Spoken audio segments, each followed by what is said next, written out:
I wiped down the coffee-stained counter at Murphy's Diner, the familiar weight of the dish rag grounding me after what just happened in courtroom 3. My phone buzzes with another text from my sister Victoria, still playing waitress at that greasy spoon. "When are you going to get a real job, Becca?" She has absolutely no idea that 3 hours ago, I sentenced her business partner to community service, and tomorrow morning her lawyer will be standing before my bench calling me Your Honor. But let me back up and tell you how 8 years of family lies finally caught up with the truth. Before we jump back in, tell us where you're tuning in from, and if this story touches you, make sure you're subscribed, because tomorrow I've saved something extra special for you. The emergency court session notice arrives on my desk at 7 in the morning, stamped urgent in red ink across the top. Thompson Hayes Real Estate versus the City of Cedar Rapids, emergency injunction hearing, courtroom 3 at 10 a.m. I scan the plaintiff's name twice before it fully registers. Victoria Thompson Hayes, my sister, the same sister who texted me last night about my dead-end diner job while I was reviewing case briefs in my downtown apartment. I set my coffee cup down carefully on the mahogany desk in my chambers, watching the steam curl upward as my mind races through the implications. 5 years of sitting on the municipal court bench, and somehow Victoria has never connected Judge Rebecca Thompson with her disappointment of a sister who serves hash browns at Murphy's Diner twice a week. The irony would be hilarious if it weren't about to explode our family's carefully maintained fiction about my life. Grace Murphy's voice echoes in my memory from yesterday afternoon as I refilled sugar dispensers between the lunch and dinner rushes. "Rebecca, honey, you sure you don't want to drop those diner shifts? You've got plenty on your plate without worrying about whether table 6 wants their eggs over easy." Grace has been asking me the same question for 2 years, ever since she found out about my real job. She's the only person who knows the truth about both sides of my life, and she's never understood why I keep serving coffee when I could be home writing legal opinions.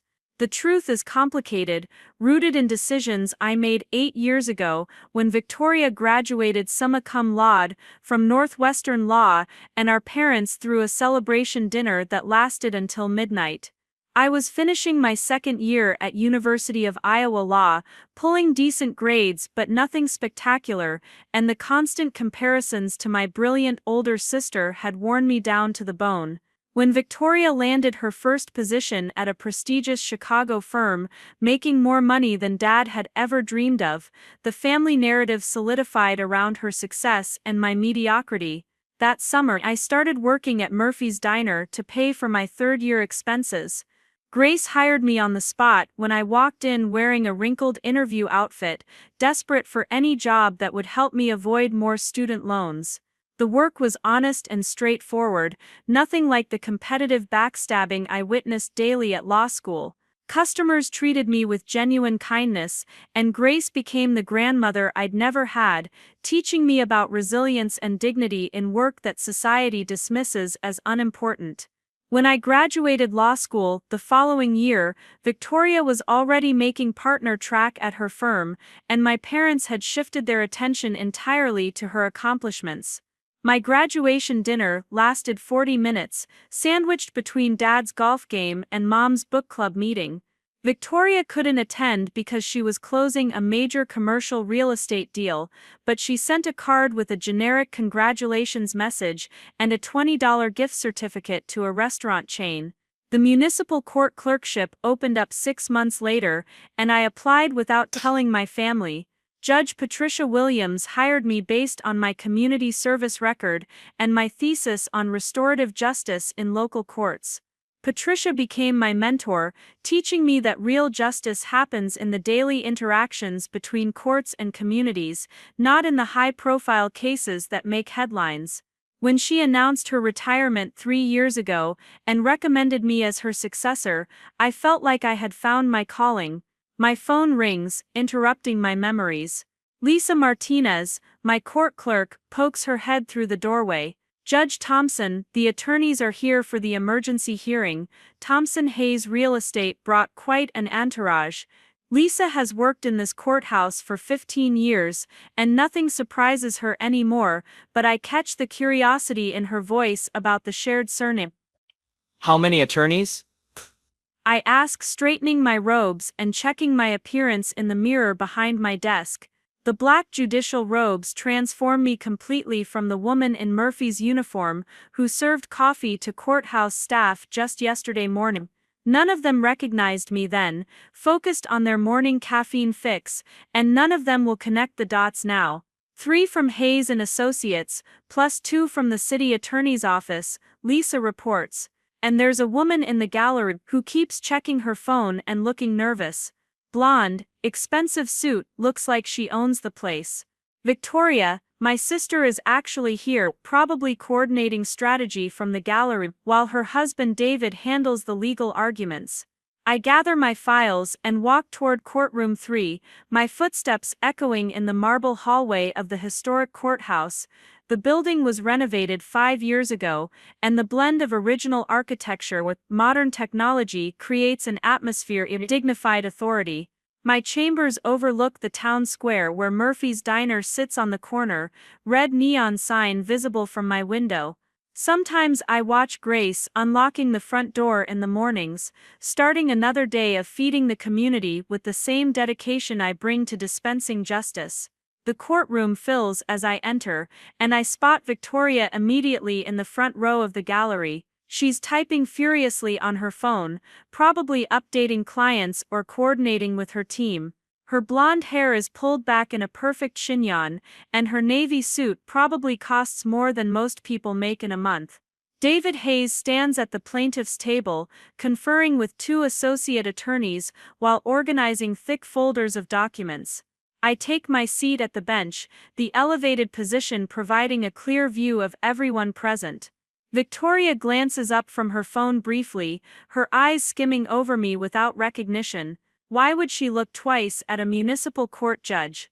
In Victoria's world, real legal work happens in federal courts and corporate boardrooms, not in small-town courtrooms dealing with business license disputes and property violations. Good morning, I begin, my voice carrying the authority I've developed over 5 years of managing courtroom proceedings.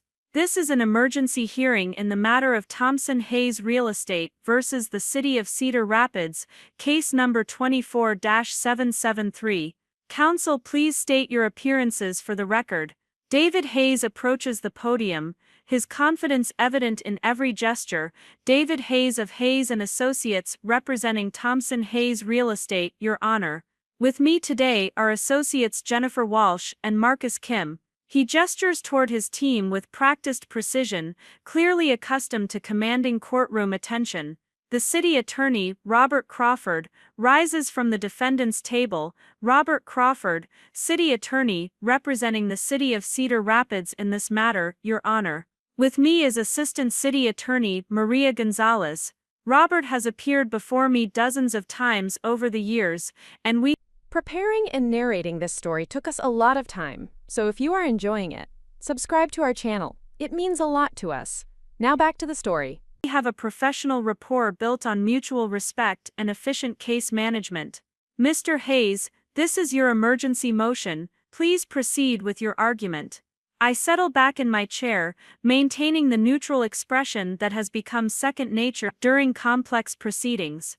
Victoria continues typing on her phone, occasionally whispering to the man beside her, probably another business associate. David begins his presentation, outlining what appears to be a significant dispute over commercial property licensing and zoning violations. According to his argument, the city has unfairly targeted Thompson Hayes Real Estate with selective enforcement of building codes, threatening to shut down their operations and destroy their reputation in the community. He speaks with the polished rhetoric of someone accustomed to high-stakes litigation, building his case methodically while requesting immediate injunctive relief. As David continues, I review the case file Lisa prepared for me earlier this morning. The city's position appears stronger than David is acknowledging, with documented evidence of multiple violations at Thompson Hayes properties going back 18 months. Photos show substandard housing conditions, improperly maintained commercial buildings, and what appears to be systematic negligence in property management. This isn't selective enforcement, it's a pattern of violations finally catching up with a company that assumed it could operate without proper oversight. Victoria's phone buzzes loudly enough to disturb the proceedings, and she checks the screen with visible annoyance. I watch her text response, fingers flying over the keyboard with obvious frustration. Whatever crisis she's managing from the gallery, it's competing with her husband's legal arguments for her attention. The family business is clearly under more pressure than David's confident presentation suggests. Mr. Hayes, I interrupt after 20 minutes of presentation. I need clarification on the timeline of these alleged violations. According to the city's documentation, the first notice of violation was issued in March of last year. What actions did Thompson Hayes Real Estate take in response to that initial notice? My question cuts through David's rhetoric to address the core issue: why the company allowed violations to accumulate for over a year before seeking emergency relief. David's pause suggests he wasn't expecting detailed questions about the chronology. Your Honor, my client disputes the validity of those early violations. The city's enforcement has been inconsistent and arbitrary, creating confusion about which standards applied to these properties. His response is technically correct, but doesn't answer my question about his client's specific actions. That doesn't address my question, counselor. Did Thompson Hayes Real Estate respond to the March violation notice, and if so, what was the substance of that response? I maintain steady eye contact, using the technique Judge Williams taught me for keeping attorneys focused on facts rather than rhetoric. Victoria stops typing and looks up sharply, apparently recognizing that her husband's smooth presentation has hit an obstacle.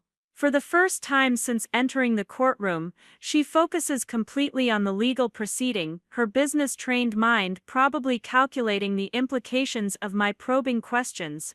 David shuffles through his documents, clearly searching for information he should have prepared in advance. Your Honor, I believe there was correspondence, but I don't have those specific documents with me today given the emergency nature of this hearing. His admission of unpreparedness undermines his request for immediate relief, and I see Victoria's expression tighten with displeasure. The foundation of David's emergency motion begins to crumble under basic scrutiny.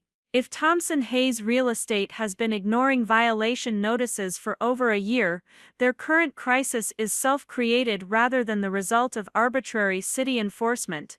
Emergency injunctive relief requires clean hands and genuine urgency, neither of which appears present in this case. Mr. Crawford, please present the city's position, I direct, giving the city attorney an opportunity to respond to what I suspect are weak arguments from the plaintiff. Robert approaches the podium with the measured confidence of someone whose case is built on solid documentation rather than courtroom theatrics. As Robert begins outlining the city's enforcement actions, I notice Victoria whispering urgently to the man beside her, her composed facade finally showing cracks of genuine concern. Whatever she expected from this emergency hearing, it wasn't a judge who would dig into the details of her company's compliance history. Robert Crawford methodically presents the city's documentation, each violation notice carefully time-stamped and photographed. The evidence paints a damning picture of Thompson Hayes Real Estate's operations over the past 18 months. Properties with broken heating systems in January, leaking roofs that damaged tenant belongings, electrical code violations that could have caused fires. This isn't bureaucratic nitpicking, these are serious safety hazards affecting real people's lives. I watch Victoria's reaction as Robert displays photographs of a rental property on Elm Street where her company failed to address a sewage backup for 3 weeks. Tenants, including 2 families with young children, were forced to live with unsanitary conditions while Thompson Hayes ignored repeated complaints. Victoria's composed mask slips slightly as she recognizes the property, her fingers gripping her phone with enough force to whiten her knuckles. Your Honor, Robert continues, the city has been more than patient with Thompson Hayes Real Estate. We've extended deadlines, offered payment plans for fines, and provided multiple opportunities for voluntary compliance. The company has consistently chosen to ignore our outreach efforts. He places a thick folder on the evidence table. This contains 47 separate communications from the city to Thompson Hayes over the past year and a half. 31 of these communications received no response whatsoever. David shifts uncomfortably at the plaintiff's table, clearly realizing his emergency motion is built on quicksand. The narrative he presented about arbitrary enforcement crumbles against the methodical documentation Robert provides. These aren't surprise attacks on an innocent business, they're the inevitable consequences of systematic negligence. Mr. Crawford, I ask, what specific relief is the city seeking in this matter? The question focuses everyone's attention on the practical outcomes rather than the blame-shifting rhetoric that has dominated the hearing so far. Your Honor, the city seeks compliance with existing building codes and payment of accumulated fines totaling $67,000. We're also requesting oversight of Thompson Hayes properties for the next 2 years to ensure ongoing compliance with safety regulations. Robert's response is measured and reasonable, focused on protecting tenants rather than punishing the company. Victoria leans forward in the gallery, her business instincts clearly calculating the financial implications of the city's demands. $67,000 in fines, plus the cost of bringing all properties into compliance, plus 2 years of enhanced oversight. The emergency injunction she hoped would stop the city's enforcement actions has instead provided a public forum for documenting her company's failures. Mr. Hayes, I turn back to the plaintiff's attorney. Given the evidence presented by the city, on what legal basis do you argue that Thompson Hayes Real Estate is entitled to emergency injunctive relief? My question cuts through the remaining pretense, forcing David to address the fundamental weakness in his client's position. David approaches the podium with noticeably less confidence than his opening presentation. Your Honor, while there may be legitimate violations, the city's sudden acceleration of enforcement actions suggests an improper motive. Thompson Hayes has been operating in Cedar Rapids for over a decade without these types of issues. His argument sounds hollow after Robert's documentation of 18 months of ignored warnings. Counselor, are you arguing that your client should be exempt from building codes because they've previously violated them without consequence? My question draws a sharp look from Victoria, who apparently recognizes the logical trap David has walked into. Even with limited legal knowledge, she can see that her husband is arguing for special treatment rather than equal enforcement. Not exempt, Your Honor, but entitled to reasonable notice and fair enforcement procedures.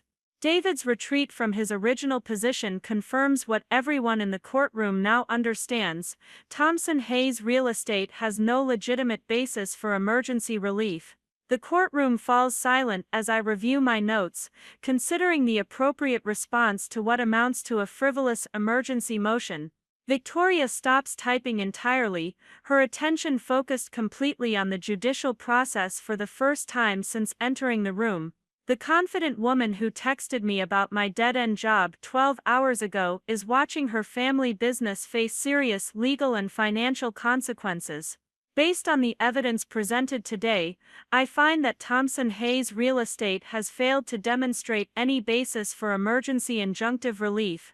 The city's enforcement actions appear measured, well-documented, and entirely appropriate given the company's failure to respond to numerous violation notices. My ruling is straightforward, but its implications will reverberate through Victoria's business operations for months. Furthermore, I continue, I'm troubled by the suggestion that long-standing violations should be excused because they weren't previously enforced. Building codes exist to protect public safety, not to provide businesses with optional guidelines they can ignore when convenient. Victoria's face pales as the full impact of my ruling becomes clear. Not only has her emergency motion failed, but I've created a judicial record that will make future appeals extremely difficult. Any reviewing court will see that Thompson Hayes Real Estate had every opportunity to comply voluntarily and chose instead to gamble on avoiding consequences.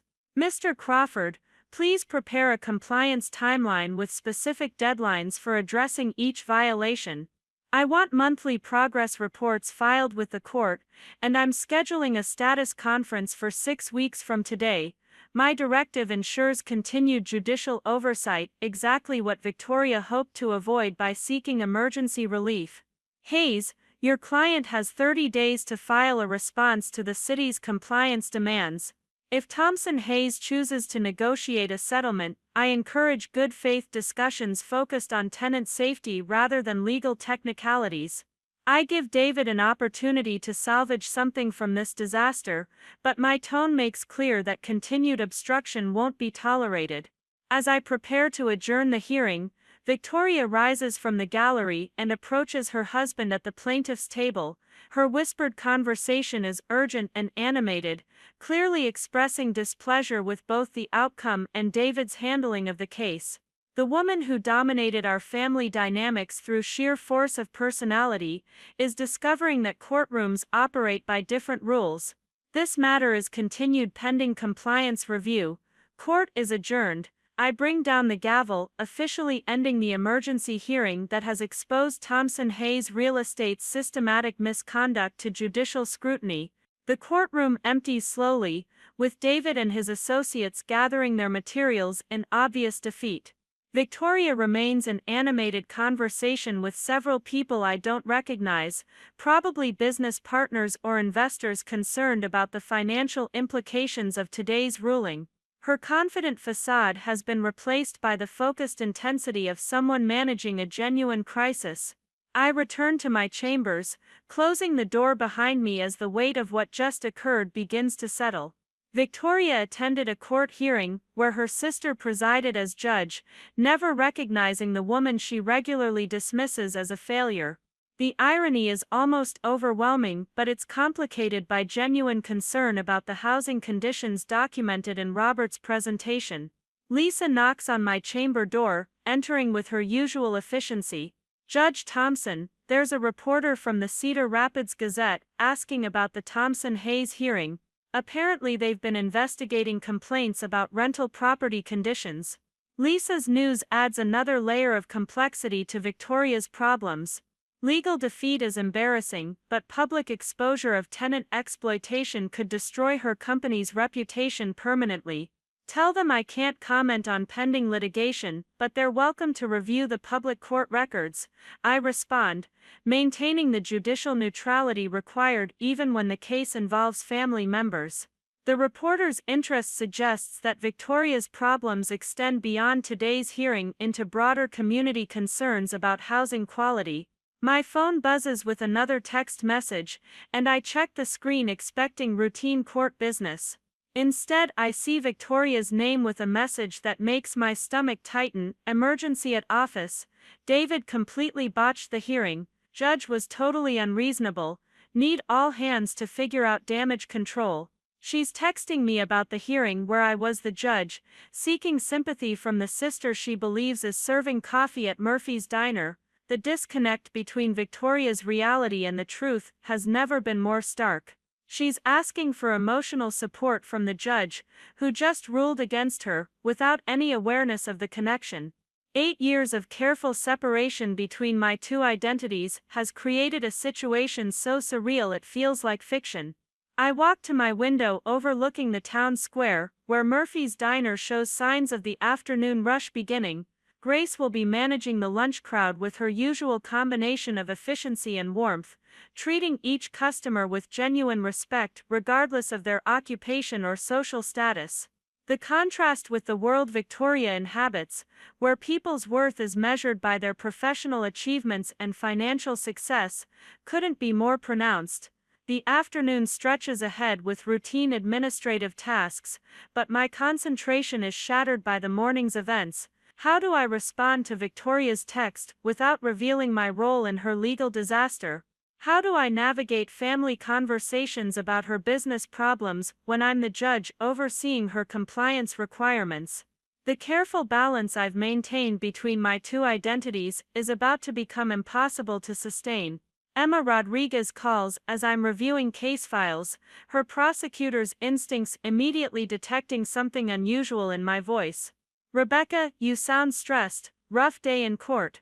Emma has known me since law school, and she's one of the few people who understands both the demands of judicial work and the complexities of family relationships. You could say that. I just presided over an emergency hearing involving my sister's real estate company. She was sitting in the gallery the entire time, never recognizing me. The words sound absurd even as I say them, like something from a legal thriller rather than small-town reality. Emma's silence stretches for several seconds before she responds. Victoria doesn't know you're a judge. After 5 years on the bench, her incredulity mirrors my own feelings about the situation's impossibility. She thinks I dropped out of law school and work full-time at Murphy's Diner. The whole family believes I'm a failure who couldn't handle the pressure of legal education. Explaining the deception to someone outside the situation makes its complexity more apparent. 8 years of lies have created a reality so divorced from truth that revealing it will require dismantling everyone's understanding of who I am. Rebecca, this can't continue. You're going to have to recuse yourself from any future proceedings involving Thompson Hayes, and Victoria is going to find out eventually. Court records are public, and if there's media attention, Emma's practical legal mind immediately identifies the ethical and practical problems created by my family's ignorance of my real profession. The conversation with Emma crystallizes the impossible position I've created. Judicial ethics require disclosure of conflicts of interest, but revealing my relationship to the plaintiff will expose 8 years of deception to my entire family. Victoria's business problems are serious enough to generate ongoing litigation, making my recusal necessary, but also guaranteed to raise questions I'm not prepared to answer.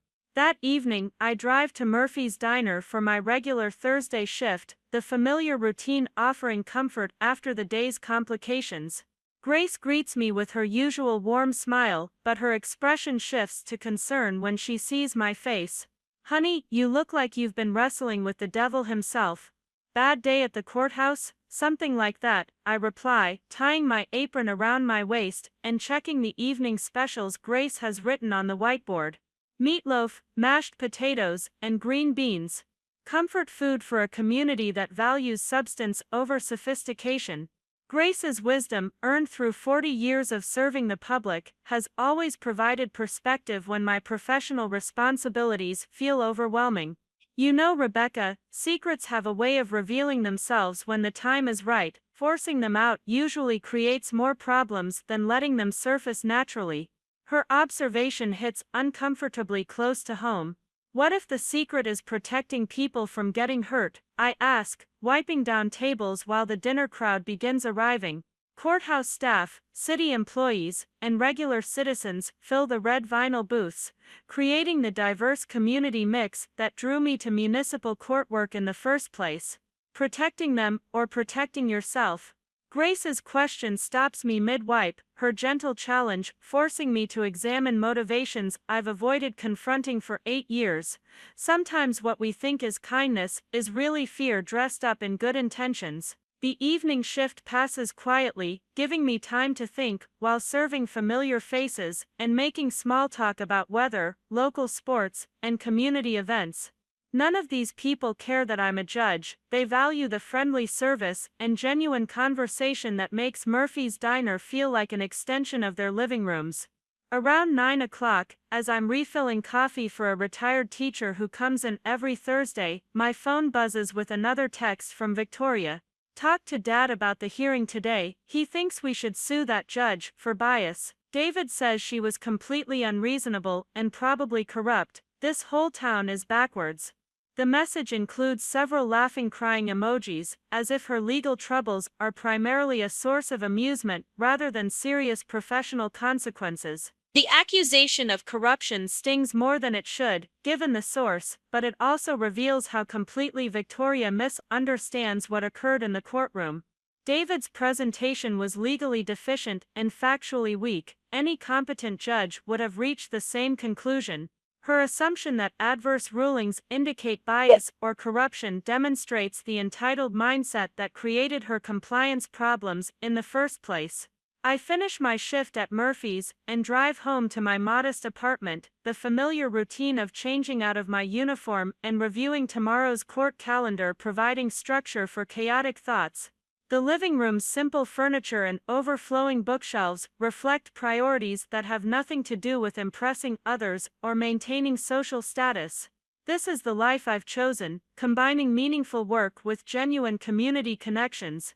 The next morning brings a new complication when Lisa informs me that Thompson Hayes Real Estate has filed a motion for my recusal, citing apparent bias and procedural irregularities in yesterday's emergency hearing. David's response to losing is apparently to attack the judge rather than address his client's underlying problems. Have you reviewed the motion? I ask Lisa, settling into my desk chair with the morning's coffee. The familiar rhythm of judicial work provides stability while personal and professional complications swirl around me. It's mostly rhetoric about small-town bias and unfair treatment of out-of-town businesses. Lisa replies diplomatically, nothing that looks like legitimate grounds for recusal, but they're clearly fishing for a different judge. Her assessment confirms my initial impression that David is trying to escape the consequences of his poor preparation rather than addressing substantive legal issues. The recusal motion creates an opportunity to step away from Victoria's case before the situation becomes more complicated, but granting it would validate David's baseless accusations and potentially encourage similar tactics in future cases. Judges can't recuse themselves simply because losing parties attack their decisions. The judicial system would collapse under such pressure. Schedule a hearing on the recusal motion for next week. I decide. I want both parties to present their arguments on the record. The hearing will provide an opportunity to address David's accusations directly while maintaining appropriate judicial decorum. As Lisa leaves to schedule the hearing, I consider calling Victoria to warn her about the potential media attention surrounding her business problems, but our relationship doesn't include conversations about legal matters. She's never asked for my opinion about anything more complex than restaurant recommendations, viewing me as too unsuccessful and uneducated to offer meaningful advice about serious matters. The morning's routine court calendar includes several cases that highlight the real-world impact of municipal regulations. A landlord who installed proper smoke detectors after city violations, preventing a potential tragedy, a restaurant that improved food safety practices after health department citations, protecting customers from illness. These aren't bureaucratic power trips, they're examples of how consistent enforcement protects community welfare. The contrast with Victoria's case is striking. While other business owners respond to violations by correcting problems, Thompson Hayes Real Estate has chosen litigation and public relations management over tenant safety.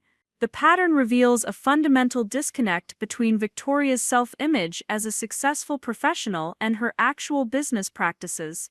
By lunchtime, 3 different people have mentioned seeing the Cedar Rapids Gazette's article about rental property conditions, with specific references to Thompson Hayes Real Estate.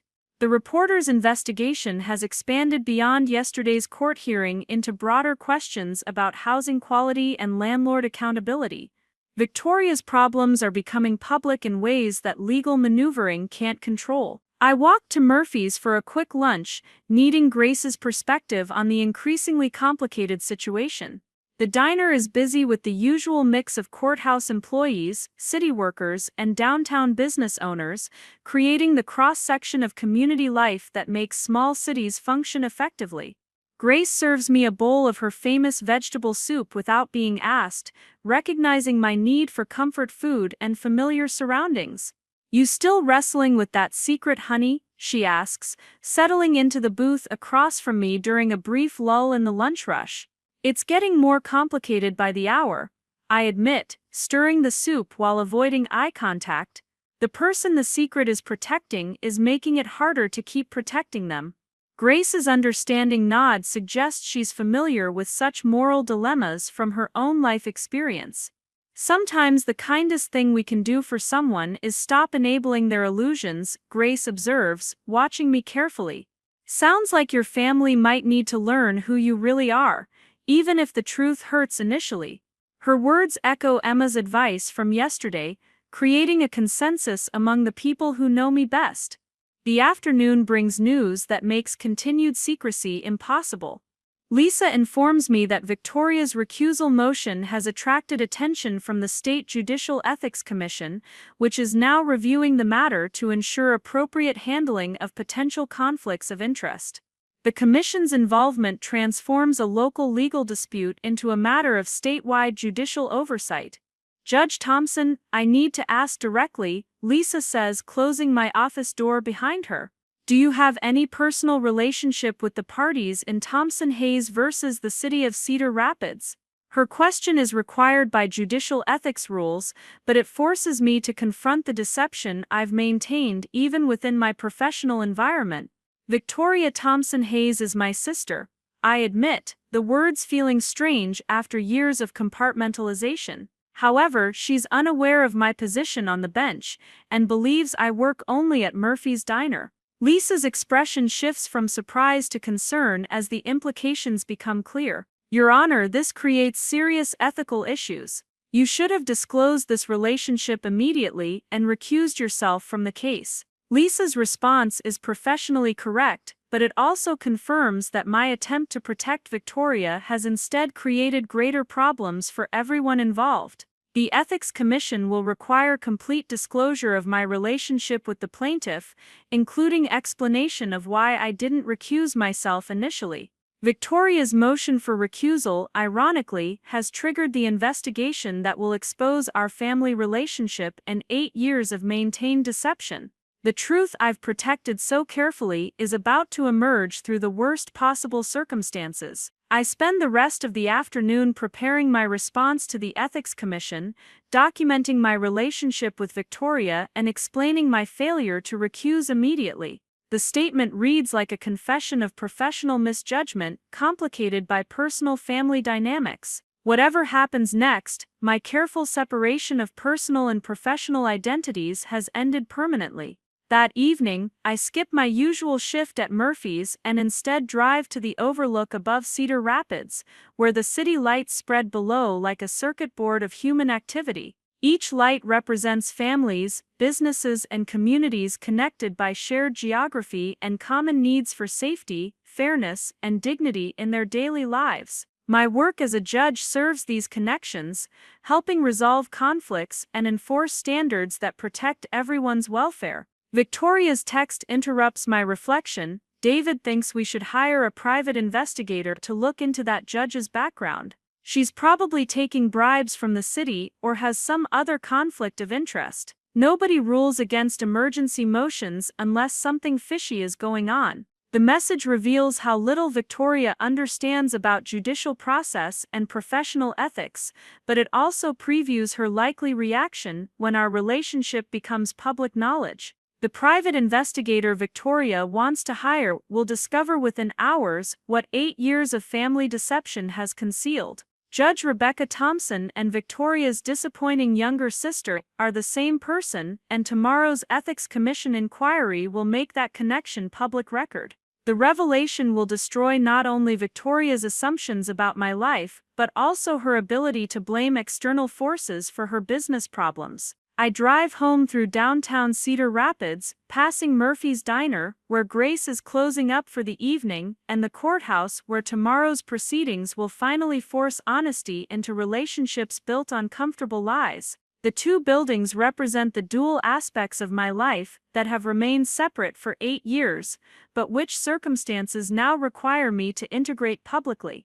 The apartment feels smaller than usual as I prepare for what may be the last evening before my family discovers the truth about my professional identity. 8 years of carefully maintained deception will end tomorrow, not through my choice, but through the natural consequences of trying to hide fundamental aspects of my life from people who should have known better. The State Judicial Ethics Commission's investigation moves faster than I anticipated. By Tuesday morning, Commissioner Janet Walsh calls my chambers directly, her tone professional but unmistakably serious. Judge Thompson, we need to discuss the Thompson-Hayes matter immediately. Can you be in Des Moines tomorrow at 10? The drive to the state capitol gives me 2 hours to rehearse explanations that sound increasingly inadequate with each repetition. How do I justify 8 years of family deception to ethics commissioners trained to detect judicial misconduct? How do I explain that protecting my sister's feelings seemed more important than transparent judicial administration? The Ethics Commission occupies a sterile conference room in the state office building where 3 commissioners sit behind a polished table reviewing thick folders of documentation. Commissioner Walsh, a former Iowa Supreme Court justice, leads the inquiry, with the methodical precision I remember from her published opinions. Commissioner Davis, a legal ethics professor from Drake University, takes detailed notes throughout my testimony. Commissioner Martinez, a practicing attorney specializing in judicial conduct, asks the pointed questions that reveal the full scope of my ethical violations. Judge Thompson, Commissioner Walsh begins, help us understand how you failed to recognize an obvious conflict of interest when your sister appeared as a party in your courtroom. Her question assumes facts not in evidence, but I understand the investigative strategy. They want to determine whether my failure to recuse was intentional misconduct or merely poor judgment. Commissioner Victoria Thompson-Hayes has no knowledge of my judicial position. Our family believes I work exclusively at Murphy's Diner and dropped out of law school 8 years ago. My explanation sounds absurd in the formal setting, like a plot device from a television legal drama, rather than actual circumstances. Commissioner Davis looks up from his notes, incredulity evident in his expression. You're telling us that your immediate family doesn't know you're a sitting judge. After 5 years on the bench, his question highlights the implausibility of my situation while avoiding direct accusations of dishonesty. That's correct, Commissioner. I've maintained separate personal and professional identities since beginning my legal career. The sanitized language makes my deception sound like a strategic career choice rather than an elaborate family lie. Commissioner Martinez leans forward, her prosecutor's instincts engaging with the factual inconsistencies. Judge Thompson, your sister filed documents listing her address as 1247 Westfield Drive in Cedar Rapids. That's your parents' home address, where family mail is delivered. Are you suggesting she's never seen correspondence from the court system or state agencies addressed to Judge Rebecca Thompson? The question exposes a vulnerability I hadn't considered. Official mail from the Administrative Office of the Courts, the State Bar Association, and various judicial organizations has been delivered to my parents' address for years. Someone in the family must have noticed judicial correspondence, even if they didn't understand its significance. Commissioner, I changed my mailing address for official correspondence 3 years ago to avoid exactly that problem. However, it's possible that some earlier documents reached my family. My admission reveals another layer of deception, showing that I actively managed information flow to maintain the family fiction. So you were aware that maintaining this dual identity created ethical risks, but you chose to continue the deception rather than address the conflict directly. Commissioner Walsh's restatement transforms my family protection into willful misconduct, the kind of behavior that ends judicial careers. The next 2 hours involve detailed review of every decision I made in the Thompson-Hayes case, with particular focus on my failure to disclose the family relationship immediately. The commissioners examine my ruling line by line, searching for evidence of bias or preferential treatment. Their analysis reveals something I hadn't recognized. My desire to appear impartial actually made me stricter with Victoria's case than similar matters, overcompensating for the family connection in ways that created different ethical problems. Judge Thompson, Commissioner Martinez observes, your ruling in Thompson-Hayes was harsher than typical first-time enforcement cases. Were you attempting to prove your impartiality by being particularly severe with your sister's company? Her question identifies the psychological trap I fell into, where fear of appearing biased led to actual bias in the opposite direction. Commissioner, I treated Thompson Hayes exactly as I would any other plaintiff presenting weak legal arguments with poor factual support. My defensive response sounds unconvincing even to myself, confirming the commissioner's suspicions about my compromised judgment. By the end of the hearing, the commissioner's recommendations are clear without being explicitly stated. I need to recuse myself from all Thompson Hayes-related matters, issue a public disclosure of the family relationship, and accept formal censure for failing to identify the conflict initially.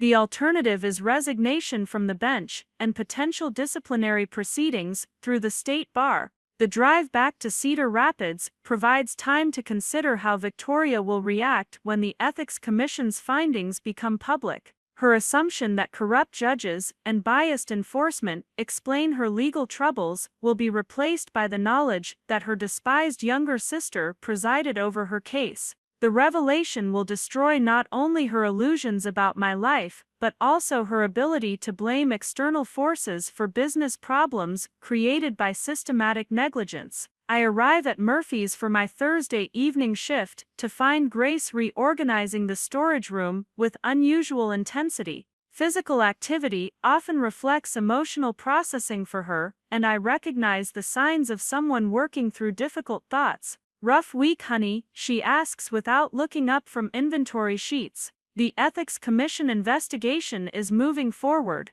Everything's going to come out soon." I tie my apron and begin preparing for the dinner rush, finding comfort in routine tasks while my professional life undergoes systematic examination. Grace straightens slowly, her arthritis evident in careful movements that belie her energetic personality. "You know, Rebecca, I've been thinking about something my grandmother used to say. She'd tell me that secrets are like debts. The longer you carry them, the more interest they accumulate." Her wisdom carries the weight of decades spent observing human nature through the lens of community service. What if revealing the secret hurts people more than keeping it? I ask, wiping down tables while mentally rehearsing conversations with family members who don't know they'll need to revise their understanding of the past 8 years. "Honey, sometimes the kindest thing we can do for someone is stop protecting them from reality. Your sister might be angry initially, but she deserves to know who you really are."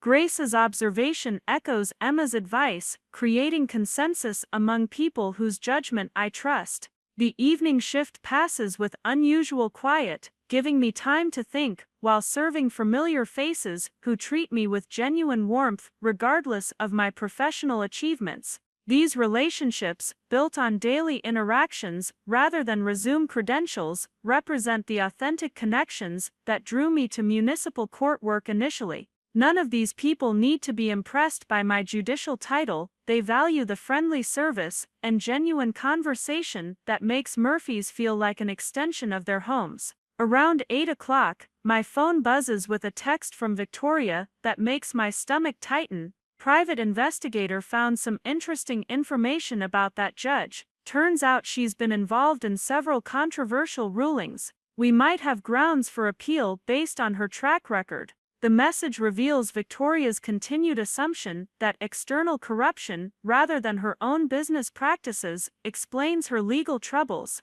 The private investigator Victoria hired will discover within days what 8 years of family deception has concealed. Judge Rebecca Thompson's public record includes commendations for innovative community justice programs, recognition from tenant advocacy groups for fair enforcement of housing codes, and consistent ratings of highly qualified from the State Bar Association. The controversial rulings Victoria mentions are actually examples of principled decisions that protected vulnerable citizens from exploitation. Friday morning brings the inevitable conclusion when Lisa informs me that a process server delivered subpoenas to Thompson Hayes Real Estate requesting all communications with private investigators regarding my background. The Ethics Commission's investigation has expanded to include Victoria's attempts to discredit the judge, creating additional legal problems for her company while ensuring that our family relationship becomes part of the public record. Judge Thompson, there's something else, Lisa continues, her expression showing concern about delivering additional bad news. The Cedar Rapids Gazette called asking for comment about allegations that you've been hiding your judicial position from family members involved in litigation before your court. The media attention I've dreaded for 8 years is finally materializing, transforming private family dysfunction into public entertainment. I spend the morning preparing my formal recusal from all Thompson-Hayes-related matters while drafting the disclosure statement required by the Ethics Commission. The documents read like an admission of professional misjudgment complicated by bizarre family dynamics. Whatever happens next, my careful separation of personal and professional identities has ended permanently. Michael Chen, from the Cedar Rapids Gazette, arrives at the courthouse during lunch, his investigative journalist instincts already focused on the human interest angles that make local news compelling. Michael has covered municipal court proceedings for 3 years, but our interactions have been limited to brief exchanges about case scheduling and procedural questions. Judge Thompson, I'm working on a story about family relationships in local government. Can you comment on your connection to Thompson-Hayes Real Estate? Michael's question is professionally phrased, but his presence in my chambers confirms that the story will be published regardless of my cooperation.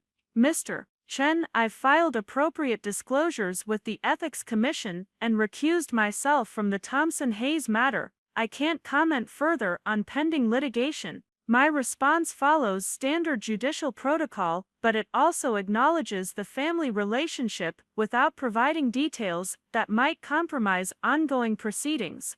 Off the record, Judge Thompson, how long has your family been unaware of your position on the bench? Michael's follow-up question reveals the scope of his investigation while offering protection for sensitive information.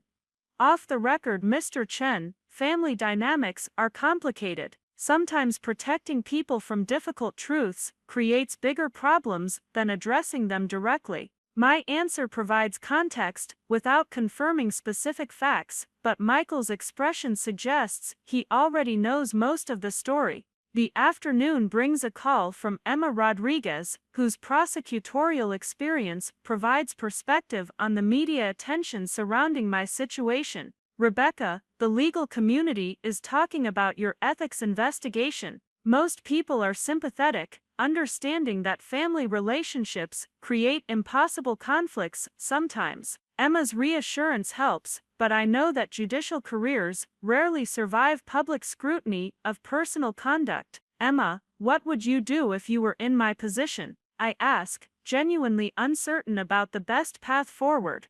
The carefully maintained balance between my two identities has collapsed so completely that rebuilding requires fundamental changes to relationships spanning nearly a decade.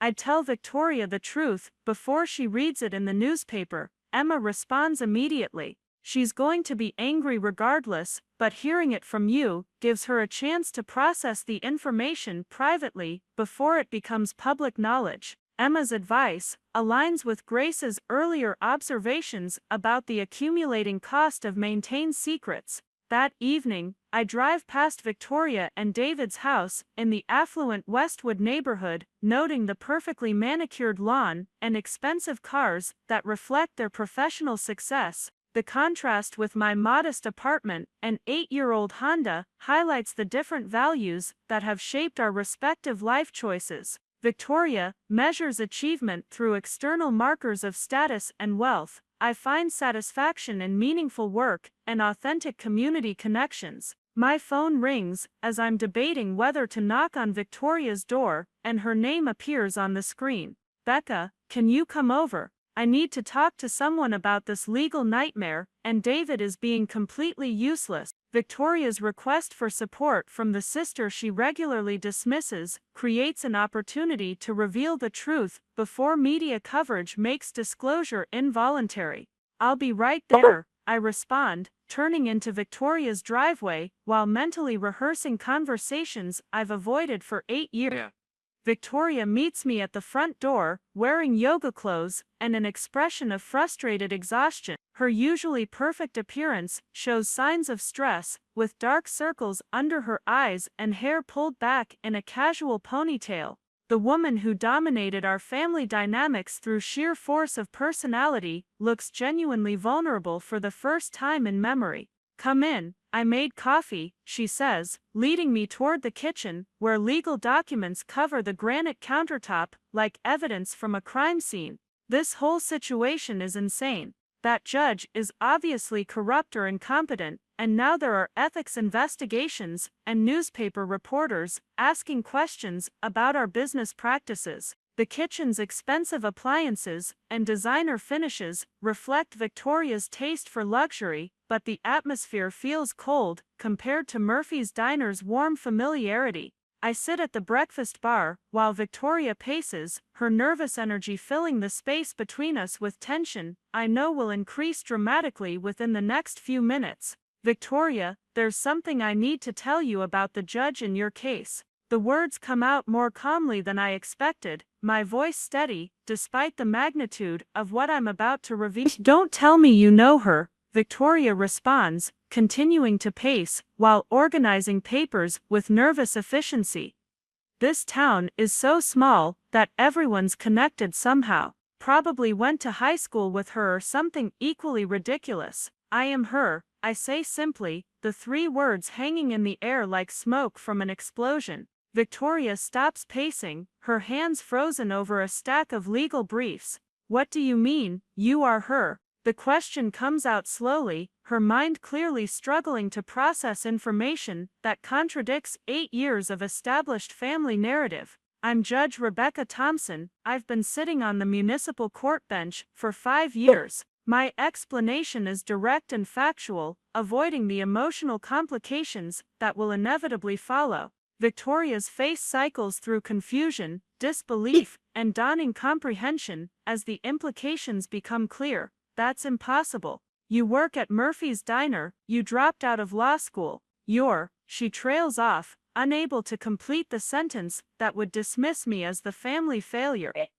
"Graduated from law school 8 years ago, passed the bar exam, and was appointed to the municipal court bench 5 years ago. I kept working at Murphy's 2 days a week because I enjoy the community connections." My matter-of-fact tone contrasts sharply with Victoria's obvious emotional turmoil. "You've been lying to us for 8 years. Victoria's voice rises with each word, her shock transforming into anger. "Mom and Dad think you're a failure, and you just let them believe it. You let me believe it. I didn't set out to deceive anyone." The misunderstanding started small and grew larger over time until correcting it seemed impossible. My explanation sounds weak even to myself, the accumulated deception too significant to justify with good intentions. Victoria sits down heavily at the breakfast bar, her hands trembling as she reaches for her coffee cup. "Do you have any idea how this makes me look? I've been complaining about you to everyone, saying you waste your potential, calling you a disappointment, and you're a judge." The conversation continues for 2 hours, with Victoria alternating between anger at my deception and embarrassment about her treatment of me over the years. She reviews countless family gatherings where she dismissed my opinions, professional advice she sought from others, while assuming I had nothing valuable to contribute, and public comments about my lack of ambition that now seem absurd in light of my actual career. "Becca, this changes everything," Victoria says finally, her anger giving way to exhaustion. "I can't appeal your ruling because you're my sister. I can't claim bias because I didn't know who you were, and everyone's going to know that I've been treating a sitting judge like a family failure for years." "Victoria, the appeal issue is more complicated than that. The Ethics Commission is requiring full disclosure of our relationship, and there may be grounds for appeal based on my failure to recuse initially. I try to provide accurate legal information while avoiding false reassurance about her business problems, so my legal troubles are worse because my sister decided to play dress-up as a judge." Victoria's characterization of my judicial career as pretense reveals how difficult it will be for her to accept this new reality.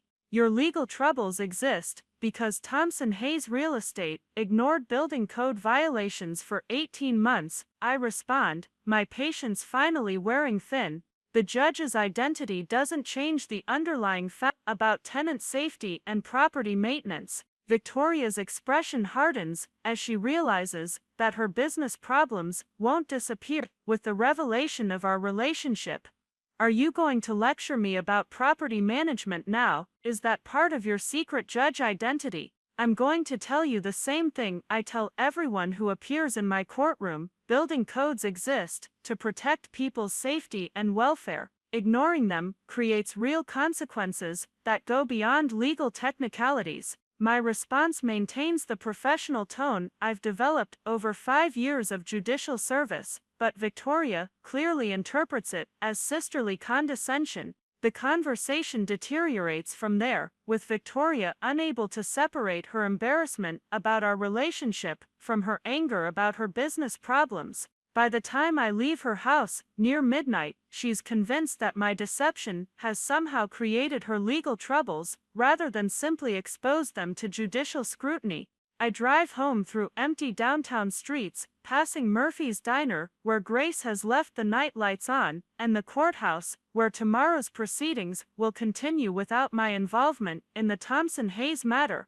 The revelation I've avoided for 8 years has finally occurred, but Victoria's reaction confirms my worst fears about the impact on family relationships. The weekend passes in relative quiet, giving me time to prepare for Monday's inevitable media coverage and continued Ethics Commission investigation. Michael Chen's story will appear in Tuesday's Cedar Rapids Gazette, transforming private family dysfunction into public entertainment for readers who enjoy stories about local government officials caught in embarrassing situations. Sunday evening brings a family dinner invitation that I suspect will be the last normal interaction with my parents before they learn the truth about my career. The invitation comes from Mom via text message, family dinner at 6. Victoria has something important to discuss with everyone. The message suggests that Victoria has decided to reveal my judicial position to our parents, rather than let them discover it through newspaper coverage.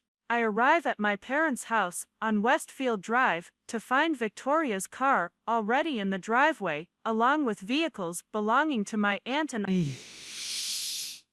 The gathering is larger than usual family dinners, suggesting that Victoria has planned a dramatic revelation rather than a quiet conversation. The woman who has orchestrated family dynamics for years is apparently determined to control the narrative about my deception. Mom greets me at the door with her usual mixture of affection and concern. "Rebecca, honey, you look tired. Are you working too many shifts at the diner?" Her question, asked with genuine maternal worry, will seem absurd within the hour. "Something like that, Mom," I reply, following her toward the dining room, where Dad is setting up additional chairs around the extended table. The formal arrangement suggests an important announcement, probably Victoria's strategy for managing the family's reaction to learning about my actual profession. The dinner Conversation proceeds normally through the main course, with typical family updates about work, health, and community events. Victoria appears unusually quiet, clearly preparing for the revelation she's planned. Dad mentions reading about problems with local rental properties, unknowingly referencing the case where I presided over his older daughter's legal defeat. "There's something I need to tell everyone," Victoria announces as Mom serves dessert, her voice carrying the authority she's always used to command family attention. "It's about Rebecca and her work situation." The phrasing makes my career sound like a problem to be addressed rather than an achievement to be celebrated. "Oh, honey, please don't lecture your sister about getting a better job," Mom responds, misinterpreting Victoria's intentions. "Rebecca knows we worry about her future, but she seems happy at the diner." Mom's protective response reveals her genuine affection despite her concerns about my apparent lack of ambition. "Mom, Rebecca isn't just working at the diner," Victoria continues, clearly enjoying her role as the bearer of shocking news. She's been lying to all of us for 8 years. She's actually a judge. The revelation lands like a bomb in the quiet dining room, creating silence punctuated only by the grandfather clock in the hallway. Dad's fork clatters against his dessert plate, the sound unnaturally loud in the stunned silence that follows Victoria's announcement. His weathered hands, steady through decades of accounting work, now shake slightly as he sets down his coffee cup and stares at me with an expression I've never seen before. "Rebecca is what?" The question comes out as barely a whisper, his voice cracking on my name. "She's Judge Rebecca Thompson," Victoria repeats, clearly relishing her role as the deliverer of earth-shattering news. "The same judge who ruled against my company last week. She's been lying to all of us for 8 years, letting us think she's a failure while she's been sitting on the bench making legal decisions that affect people's lives." Mom's hand flies to her chest, her breathing becoming shallow and rapid. "That's impossible. Rebecca dropped out of law school. She works at Murphy's Diner. We've visited her there." Her voice carries the desperate quality of someone clinging to a familiar reality that's disintegrating before her eyes. "I still work at Murphy's 2 days a week," I say quietly, my voice cutting through the family's collective shock. But Victoria is right about the rest. I graduated from law school 8 years ago and have been serving as a municipal court judge for the past 5 years. Uncle Robert, Dad's older brother who's always prided himself on reading people accurately, leans back in his chair with an expression of complete bewilderment. "Rebecca, why would you hide something like that from your family? Being a judge is an honor, something to be proud of." His confusion reflects the disconnect between normal family relationships and the complicated dynamics that made my deception seem necessary. Aunt Linda, Mom's sister who taught elementary school for 30 years, studies my face with the analytical skills she developed from working with children who weren't always truthful. "Honey, help us understand. What could possibly make you feel like you needed to lie about such an important part of your life?" Her question carries genuine concern rather than accusation, recognizing that my behavior suggests deeper family problems. The weight of 8 years of careful deception settles on my shoulders as I look around the table at faces showing various combinations of shock, hurt, and confusion. Dad's expression has shifted from disbelief to something approaching anger, his jaw tightening in the way it always did when he felt personally betrayed. Mom continues shaking her head slightly, as if physical motion might rearrange the information into something more comprehensible. "It started as a misunderstanding," I begin, choosing my words carefully, while knowing that no explanation will fully justify 8 years of systematic deception. "When I graduated from law school, the family was focused on Victoria's success at her Chicago firm. My achievements seemed small in comparison, so when I got the clerkship at municipal court, I didn't make a big announcement about it." "A misunderstanding." Dad's voice rises with each syllable, his accounting mind clearly calculating the numerous occasions when I could have corrected the family's assumptions. "Rebecca, we've had hundreds of conversations over the years. Thanksgiving dinners, birthday parties, family gatherings where we worried about your future and you said nothing." Victoria crosses her arms with the satisfied expression of someone whose point has been thoroughly validated. "See, she's been playing us for fools this entire time, making us feel sorry for her while she's actually more successful than any of us realized." Her characterization of my career as deception, rather than achievement, reveals how difficult it will be for the family to process this revelation constructively. "Victoria, that's not fair," Aunt Linda interjects, her teacher's instincts recognizing the destructive direction of the conversation. "Rebecca clearly felt like she had reasons for keeping this private. Maybe we should listen to what those reasons were before we start assigning blame." "The reasons don't matter," Victoria snaps, her anger building as she reviews 8 years of family interactions through the new lens of my hidden identity. She let Mom and Dad worry about her financial stability while she was making $60,000 a year as a judge. She accepted money from them for emergencies that probably weren't even real emergencies. "I never accepted money under false pretenses." I respond firmly, my patience with Victoria's characterizations finally wearing thin. Every financial emergency I brought to the family was genuine, and I paid back every loan with interest. Dad runs his hands through his graying hair, a gesture I remember from my childhood when he was trying to solve particularly complex problems. Rebecca, I don't understand how this happened. When you started working at the diner, we assumed law school hadn't worked out. You never corrected that assumption, so we naturally concluded you'd decided legal work wasn't for you. You naturally concluded I was a failure. I correct him, my voice steady despite the emotional weight of the conversation. And after Victoria's success became the family's primary source of pride, correcting your assumptions seemed like it would only create more family tension. Mom finally speaks, her voice small and hurt. Rebecca, do you have any idea how many nights I lay awake worrying about your future? Wondering if we'd failed you somehow, if there was something we could have done differently to help you succeed. Her words carry the weight of maternal guilt accumulated over 8 years of believing her younger daughter had never reached her potential. The pain in Mom's voice cuts deeper than Victoria's anger or Dad's disappointment. Mom's love has always been unconditional, even when she worried about my choices, and knowing that my deception caused her years of unnecessary anxiety creates guilt I wasn't prepared to handle. Mom, I'm sorry, I say, reaching across the table to touch her hand. I never wanted to cause you pain. I just got trapped in a situation that grew bigger than I knew how to manage. The apology sounds inadequate, even as I speak it, unable to address the magnitude of concern my family has carried unnecessarily. Trapped, Victoria's voice drips with skepticism. You chose to lie every single day for 8 years. You chose to let us worry about you, to feel sorry for you, to treat you like you needed our help and guidance. That wasn't being trapped, Rebecca, that was being selfish. Uncle Robert raises his hand in the peacemaking gesture he's used to mediate family conflicts for decades. Victoria, I think we all need to take a step back here. Rebecca made some questionable choices, but attacking her isn't going to help us understand what happened or figure out how to move forward as a family. Move forward. Victoria laughs bitterly. Robert, she's been lying to us about fundamental aspects of her life for nearly a decade. She sat through family dinners where we discussed our careers and said nothing about hers. She listened to us give her advice about job hunting and financial planning while she was more professionally successful than most of us.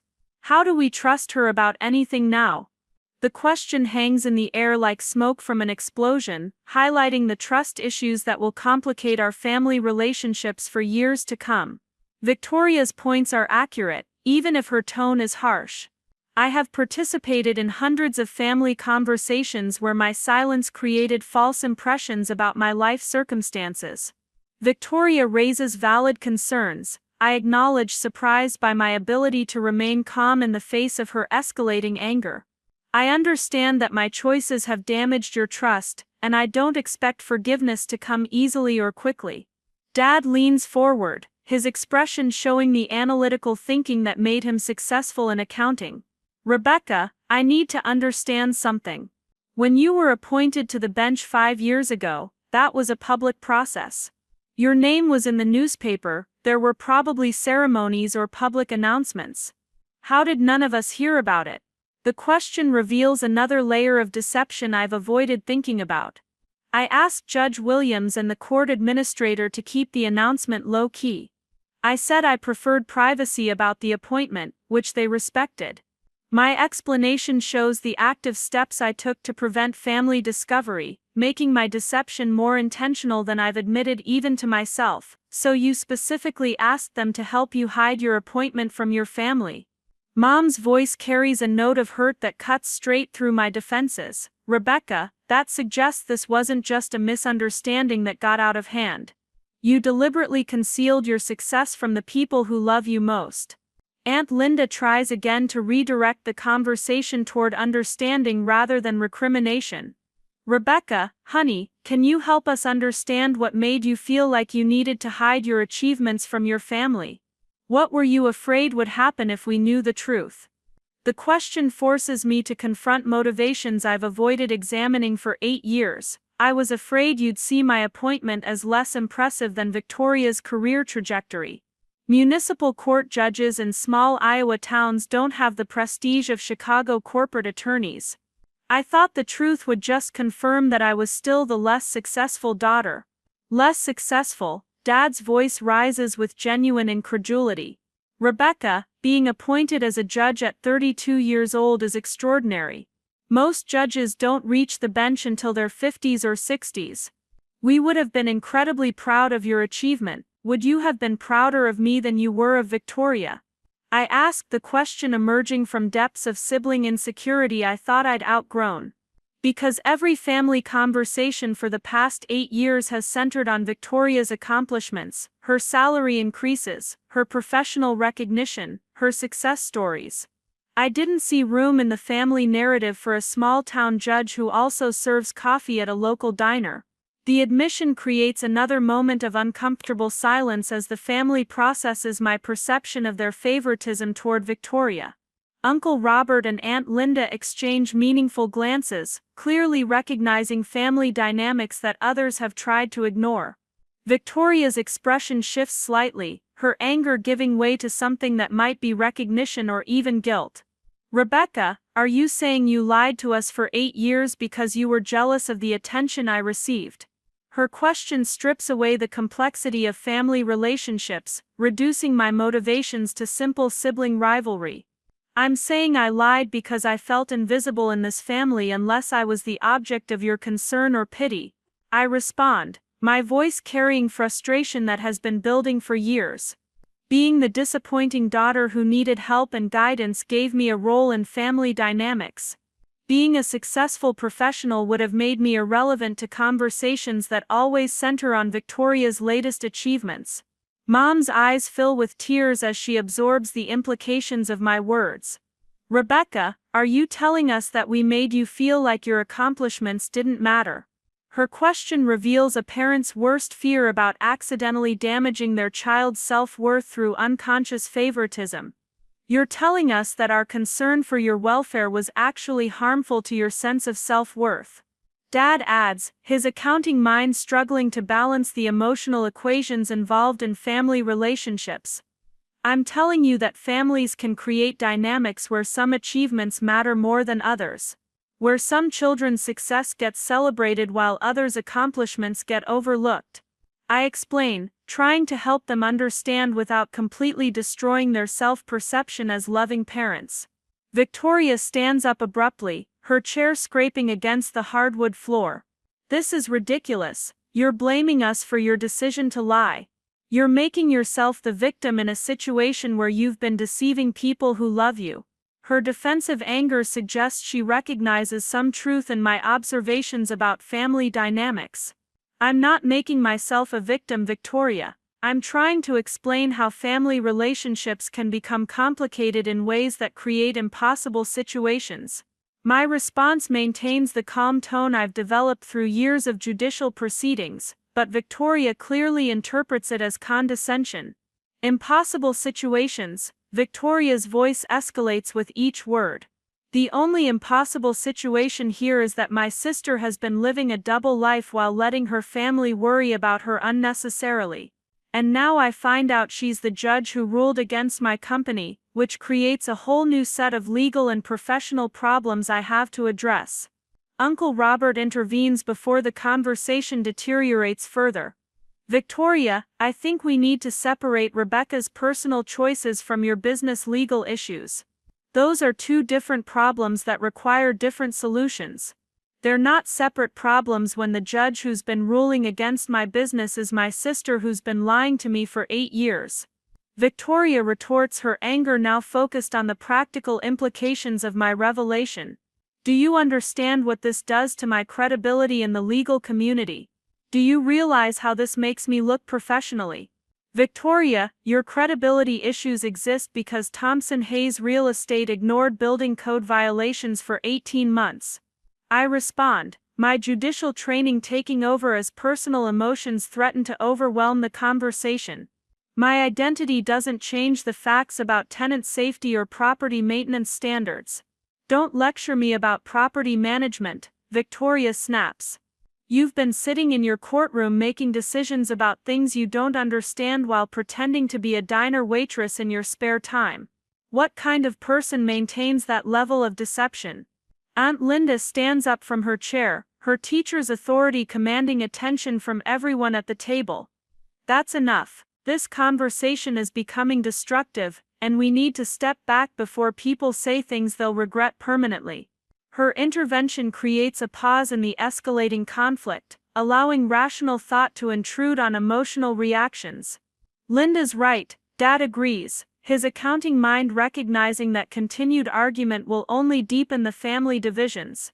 We all need time to process what we've learned tonight. This is too big to resolve in one conversation. Mom wipes her eyes with her napkin, her maternal instincts still focused on protecting both daughters despite her own hurt and confusion.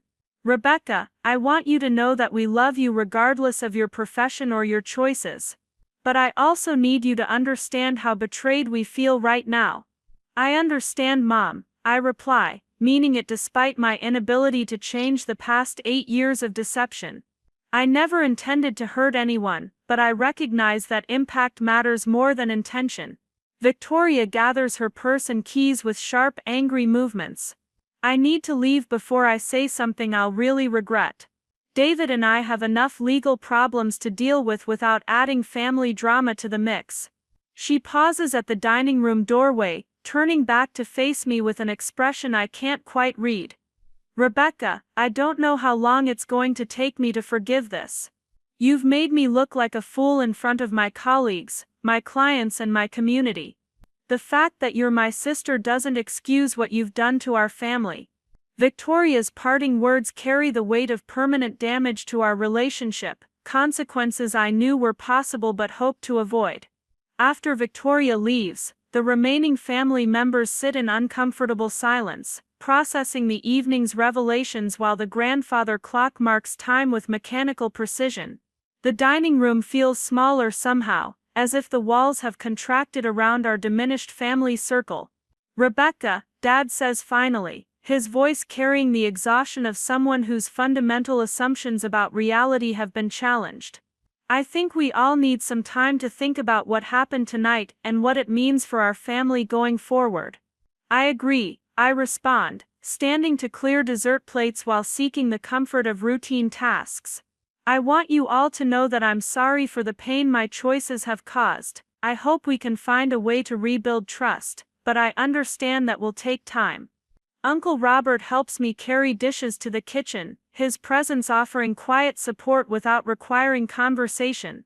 Aunt Linda hugs me goodbye with the fierce affection of someone who understands that families survive crises through love rather than judgment. The drive home through Cedar Rapids provides time to reflect on the evening's consequences while familiar streetlights mark the route between my parents' house and my downtown apartment.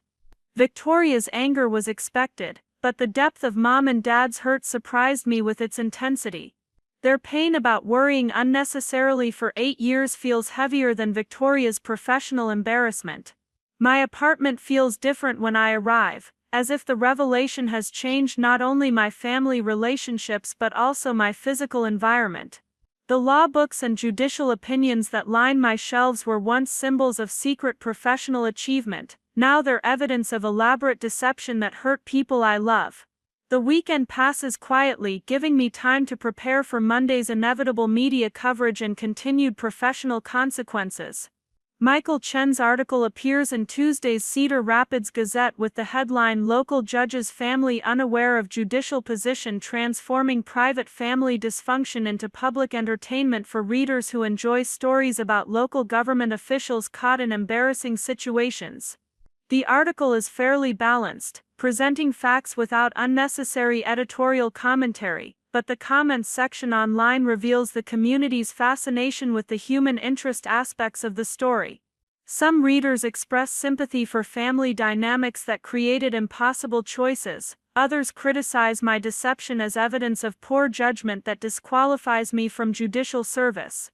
Wednesday brings a call from Commissioner Walsh informing me that the Ethics Commission has completed its investigation and reached its conclusions.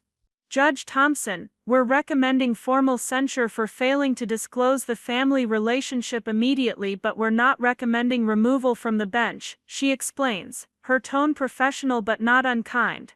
The commission recognizes that your ruling in Thompson-Hayes was legally sound, and that your personal relationship with the plaintiff didn't influence your judicial decision-making.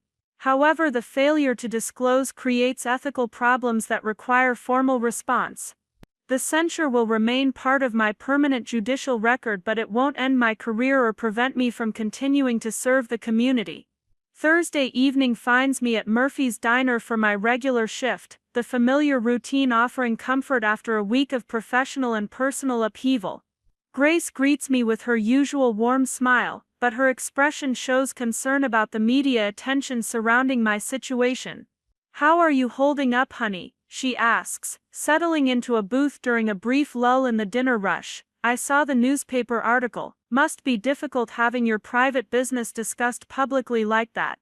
"It's been a challenging week," I admit, refilling salt shakers while processing the events that have transformed my carefully maintained dual identity into public knowledge, "but maybe it's time for the truth to come out.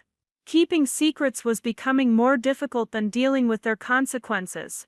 Grace nods with the understanding of someone who has observed human nature through decades of community service. Sometimes the hardest conversations lead to the most authentic relationships. "Your family might need time to adjust, but they'll come around eventually."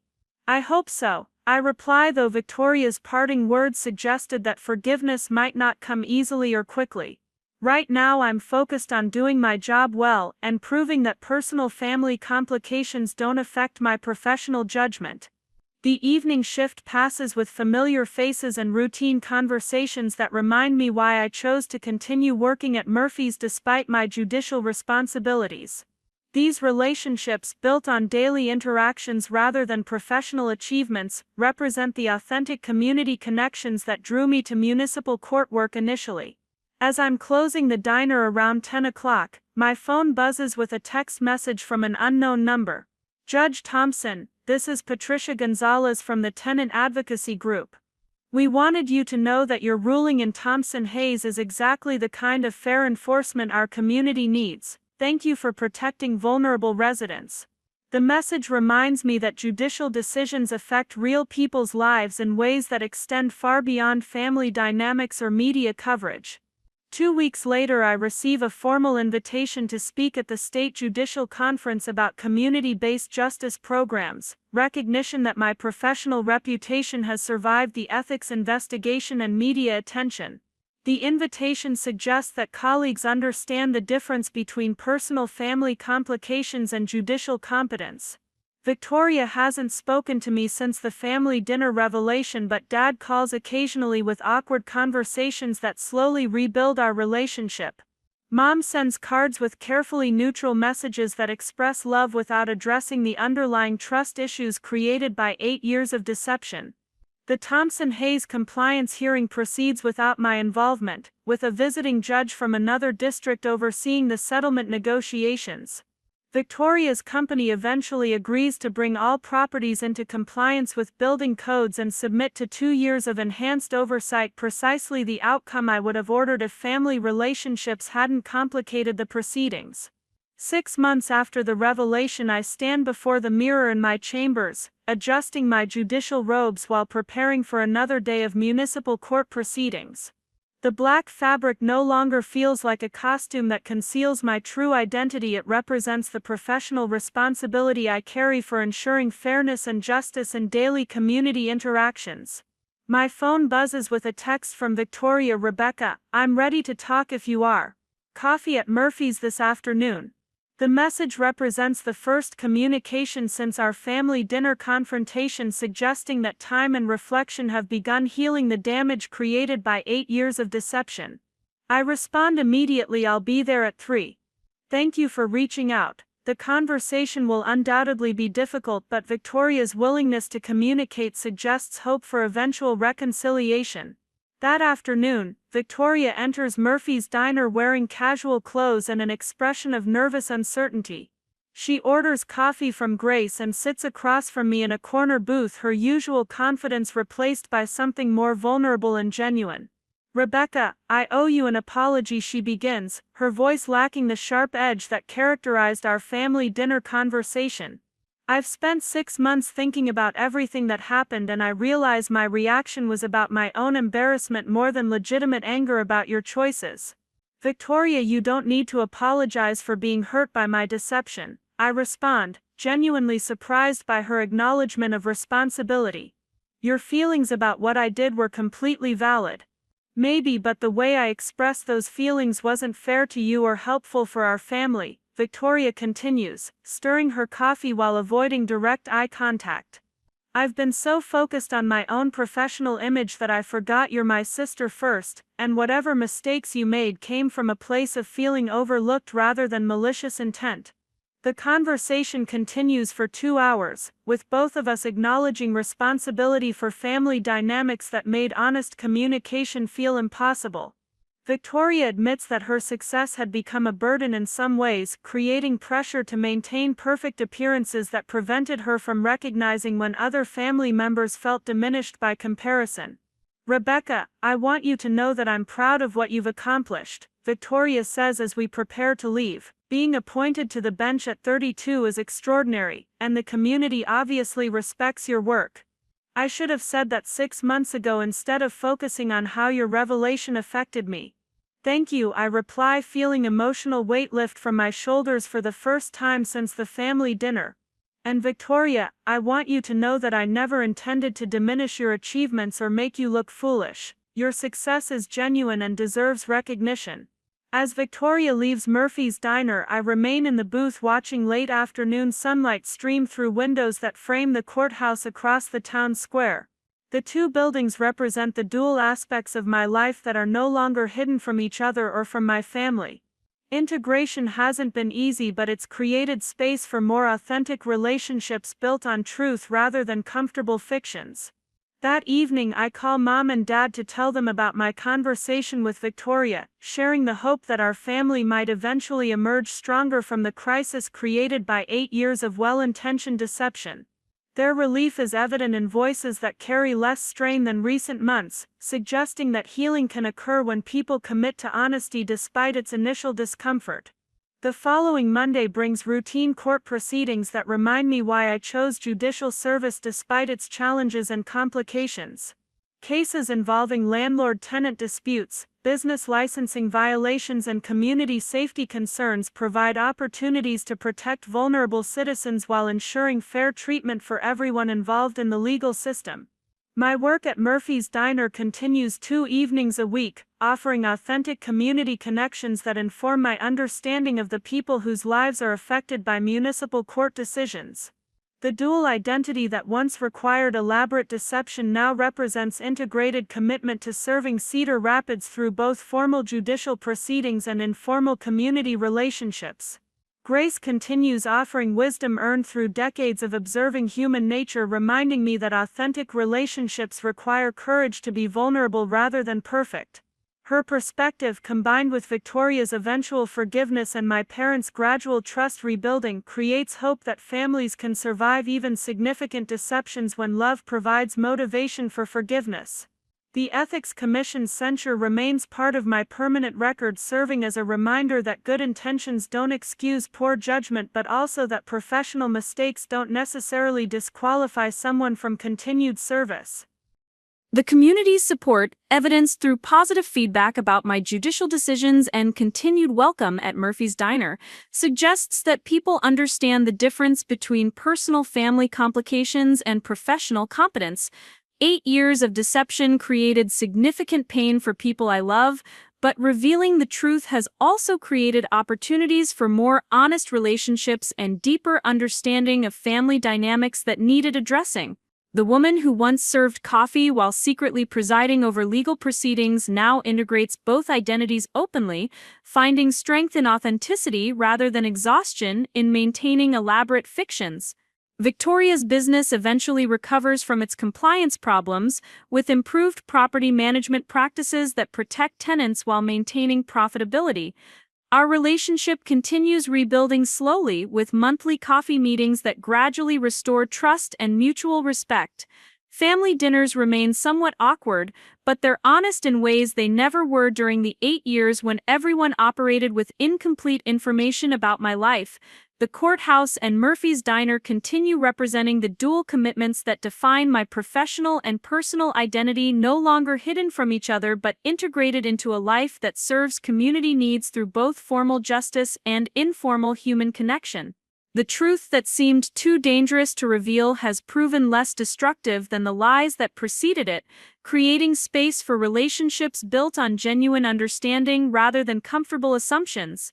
3 years have passed since the family dinner that shattered 8 years of carefully maintained deception, and I find myself standing before the Iowa State Bar Association's annual conference, preparing to deliver the keynote address on ethics in judicial service. The irony isn't lost on me that the judge who once faced an ethics investigation for family deception is now speaking to hundreds of attorneys about maintaining integrity in legal practice. The ballroom at the Des Moines Convention Center buzzes with conversation as lawyers from across the state settle into their seats, coffee cups and legal pads arranged for note-taking. I adjust my navy suit jacket, a replacement for the more conservative attire I once thought necessary to project judicial authority. The woman who once hid behind professional costumes now dresses with confidence that comes from authentic self-knowledge rather than manufactured appearances. Ladies and gentlemen, the conference moderator announces, please welcome Judge Rebecca Thompson, who will address the complex intersections between personal relationships and professional responsibilities in legal practice. The introduction creates polite applause, but I notice several attorneys whispering among themselves, probably recalling the media coverage of my ethics investigation 3 years ago. I step to the podium with the steady presence developed through years of managing courtroom proceedings, but my opening words acknowledge the elephant in the room rather than pretending my past controversies don't exist. Thank you for that introduction. I suspect some of you remember me from less flattering headlines about judicial ethics violations, which makes this invitation both surprising and humbling. The honesty creates a shift in the room's energy, with attorneys leaning forward slightly as they recognize this won't be a typical conference presentation filled with abstract legal principles.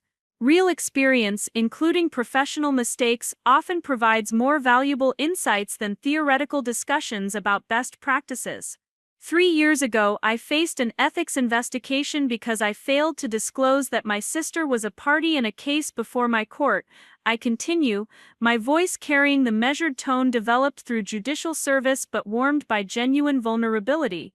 The investigation found that while my ruling was legally sound, my failure to recuse myself immediately created ethical problems that required formal censure. Several attorneys nod with recognition, clearly remembering the case that became a cautionary tale about conflicts of interest in small legal communities. The Cedar Rapids Gazette's coverage had been picked up by legal publications statewide, making my situation a case study in judicial ethics classes. What the investigation didn't address and what I want to discuss today is how personal relationships can create impossible ethical situations that standard legal education doesn't prepare us to handle. I explain, moving away from the podium to create a more conversational atmosphere. Sometimes the people we love most create the most complex professional dilemmas.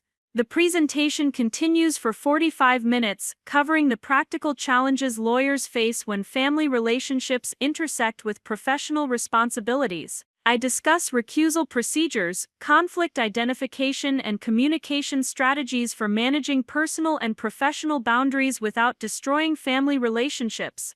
The questions afterward reveal that many attorneys have faced similar situations, though few have experienced such public consequences for their choices. After the conference, I drive back to Cedar Rapids through Iowa farmland that stretches endlessly under autumn skies painted in shades of gold and amber. The familiar landscape provides perspective on the journey from family deception through public humiliation to professional redemption. The woman who once feared revealing her success to her family now speaks publicly about the importance of honesty in professional relationships. My phone buzzes with a text from Victoria. Watched your conference presentation online. Proud of how you handled difficult questions about our family situation. Dinner this weekend? The message represents remarkable growth in our relationship, which has evolved from mutual resentment through grudging reconciliation to genuine sisterly affection built on honest communication. Victoria's own professional journey has included significant changes since the compliance crisis that first exposed our family dynamics. Thompson Hayes Real Estate now specializes in affordable housing development, with Victoria leading community partnerships that create safe, accessible homes for low-income families. Her transformation from profit-focused property management to community-centered development work reflects lessons learned through our family's crisis. I respond to Victoria's text while stopped at a rural intersection. I'd love dinner. How about Murphy's? Grace has been asking about you. The suggestion to meet at the diner represents another evolution in our relationship, as Victoria now appreciates the authentic community connections that drew me to maintain my work there despite my judicial responsibilities. The following Saturday finds Victoria and me sharing a booth at Murphy's Diner, where Grace serves us her famous meatloaf while updating us on community news and local politics. Victoria has become a regular customer over the past year, often stopping for coffee during her downtown business meetings. Her initial embarrassment about my diner work has transformed into appreciation for the genuine relationships built through daily service to community members. Rebecca, I've been thinking about what you said in your conference presentation about family relationships creating impossible ethical situations. Victoria says, cutting her meatloaf with precise movements that reflect her continued attention to detail. I realize now that our family dynamics put you in a position where honesty felt more dangerous than deception. We all contributed to those dynamics, I reply, sipping coffee that Grace brewed specifically for our booth conversation. My choice to hide my success created problems, but the family's focus on your achievements made me feel like there wasn't room for both of us to be successful in different ways. Victoria nods thoughtfully, her understanding of family systems deepened by 3 years of reflection and professional counseling that helped her process the revelation's impact. I've been reading about birth order effects and sibling competition. Apparently, our family's response to my early success created pressure that made your achievements feel secondary by comparison. The conversation reflects growth in both our personal relationship and our understanding of family psychology. Victoria's willingness to examine her role in creating family dynamics that encouraged my deception represents significant emotional development for someone who once struggled to acknowledge responsibility for interpersonal problems. Victoria, I want you to know that your success was never the problem. I clarify, reaching across the table to touch her hand. The problem was my assumption that the family couldn't celebrate both of us equally. I underestimated everyone's capacity for pride in different types of achievements. Maybe, but I also made assumptions about what success looked like. Victoria responds, her voice carrying none of the defensive edge that characterized our early reconciliation attempts. I thought corporate law and high salaries were the only measures of professional achievement. I didn't understand that community service and public interest work could be equally valuable. Grace approaches our table with coffee refills and the warm smile she reserves for conversations that heal rather than harm relationships. You two have come a long way from that night 3 years ago when Victoria stormed out of here angry about family secrets, she observes, settling into the booth beside me during the dinner rush lull. Grace witnessed some of our more difficult conversations during the reconciliation process. I explained to Victoria, remembering several tearful phone calls from Murphy's back office when family relationships seemed permanently damaged by the revelation's aftermath. She also provided wisdom that helped me understand Rebecca's perspective.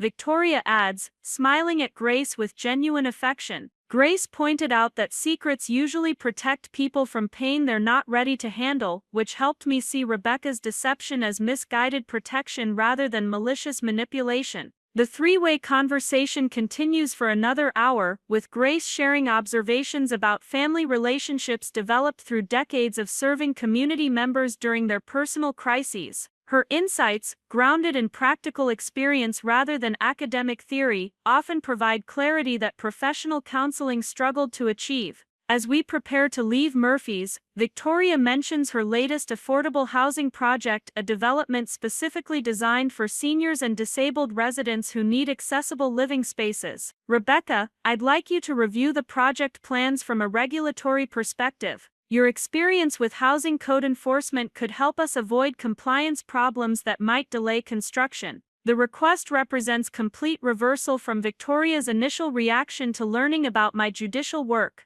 3 years ago, she viewed my regulatory knowledge as threatening to her business interests. Now she seeks my expertise to ensure her projects meet the highest standards for resident safety and accessibility. I'd be happy to review the plans, I respond, genuinely pleased by Victoria's transformation from someone who viewed regulations as obstacles to someone who sees them as protections for vulnerable residents. Community development projects work best when legal compliance supports rather than conflicts with design goals. The following week brings the monthly status conference for the Thompson-Hayes Compliance Monitoring, now overseen by Judge Patricia Williams, who returned from retirement to handle the case after my recusal. The hearing has become routine, with Victoria's company consistently exceeding compliance requirements while maintaining profitable operations. Judge Williams approaches me after the hearing, her expression showing the mixture of professional respect and personal concern that has characterized our relationship since she mentored my early judicial career. Rebecca, I've been following your conference presentations and community outreach work. Your experience with the ethics investigation seems to have deepened rather than diminished your commitment to judicial service. Patricia, the investigation forced me to examine assumptions about privacy and professional responsibility that I'd never questioned before. I reply, walking with her toward the courthouse parking lot where late October sunshine creates shadows among the maple trees. Sometimes professional crises create opportunities for growth that wouldn't occur under normal circumstances. That's a mature perspective on what must have been a very difficult period, Judge Williams observes, unlocking her car while continuing our conversation. The legal community's response to your situation has been largely supportive, recognizing that complex family relationships can create ethical dilemmas that don't have clear solutions. Her words confirm what I've sensed through conference invitations, continuing collegial relationships, and respectful treatment from attorneys who appear before my court. The ethics violation became part of my professional record without defining my entire judicial career, allowing continued service while serving as a reminder about the importance of transparency and conflict identification. That evening I attend the monthly meeting of the Iowa Judicial Ethics Advisory Committee, where my experience with family conflict situations has made me a resource for other judges facing similar dilemmas. The committee reviews hypothetical scenarios and provides guidance for judges navigating complex personal and professional relationships. Judge Thompson, Committee Chair Michael Stevens begins, "We've received an inquiry from a district court judge whose daughter-in-law is an attorney who might appear before his court. He's asking about recusal requirements and disclosure obligations. The scenario parallels my own situation in ways that make my experience directly relevant to providing guidance. The key consideration is whether the family relationship could reasonably create an appearance of bias, regardless of the judge's actual ability to remain impartial," I respond, drawing on lessons learned through my own ethics investigation. Even when judges believe they can be fair, family relationships create perceptions that can undermine public confidence in judicial proceedings. The committee discussion continues for 90 minutes, with my contributions informed by practical experience rather than abstract legal principles. The ethics violation that once threatened my career has become a source of expertise that helps other judges avoid similar problems while maintaining appropriate professional boundaries. After the committee meeting, I drive through downtown Cedar Rapids, where streetlights illuminate Murphy's Diner and the courthouse square where my professional and personal identities finally achieved integration 3 years ago. The woman who once compartmentalized her life into separate hidden identities now serves openly as both community judge and diner worker, finding strength in authenticity rather than exhaustion in elaborate deception.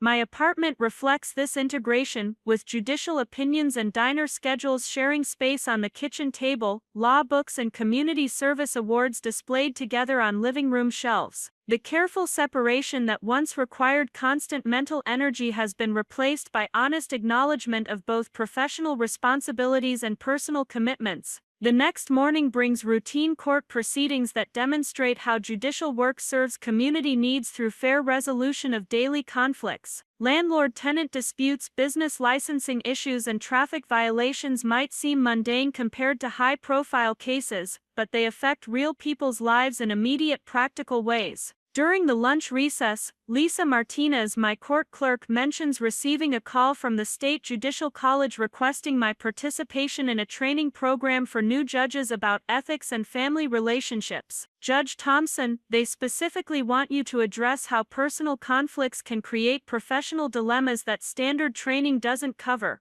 I'd be honored to participate, I respond, recognizing how the experience that once seemed like career-ending embarrassment has become a resource for educating other judicial officers. Sharing difficult experiences can help others avoid similar problems while building understanding about the complexities of judicial service. The training invitation represents another step in professional rehabilitation, showing that colleagues view my ethics violation as a learning experience rather than disqualifying misconduct. The legal community's capacity for forgiveness, when combined with demonstrated commitment to improved practice, allows professionals to recover from mistakes while contributing to systemic improvement. That afternoon, I walk across the town square to Murphy's for my regular Thursday shift, the familiar routine providing balance between formal judicial responsibilities and informal community connections. Grace greets me with her usual warm smile, but her expression shows concern about news she's received during the day. "Rebecca, honey, I got a call from my nephew in Chicago. He's a reporter, and he's heard rumors about a documentary filmmaker who wants to make a movie about your family's situation," Grace explains, her voice carrying the protective tone she uses when community members face unwanted publicity. "What kind of documentary?"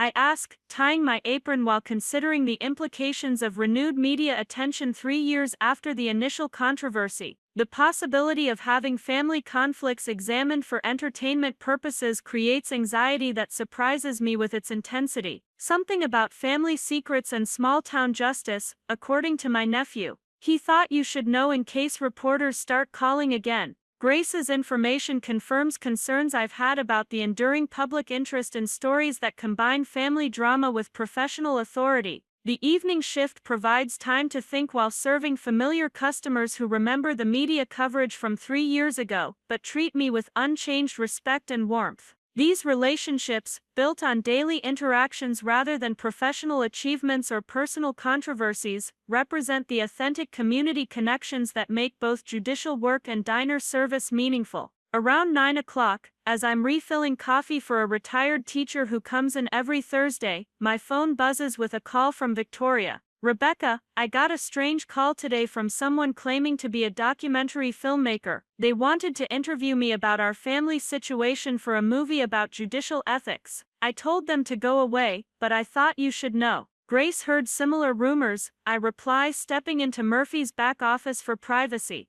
I suppose our story has enough dramatic elements to interest filmmakers looking for compelling human interest angles. "Rebecca, I want you to know that I'll never participate in anything that exploits our family's private business for public entertainment," Victoria says firmly, her voice carrying protective anger on my behalf. "Whatever mistakes we made, we worked through them as a family, and that process doesn't belong in a movie." Victoria's support means more than she probably realizes, representing complete reversal from her initial reaction to our family conflicts becoming public knowledge. The sister who once blamed me for professional embarrassment now defends our privacy against external exploitation. The following week brings confirmation of the documentary project when a production assistant calls my chambers requesting an interview about ethical challenges in small-town judicial systems. I decline politely but firmly, explaining that my family's private conflicts aren't appropriate subjects for public entertainment.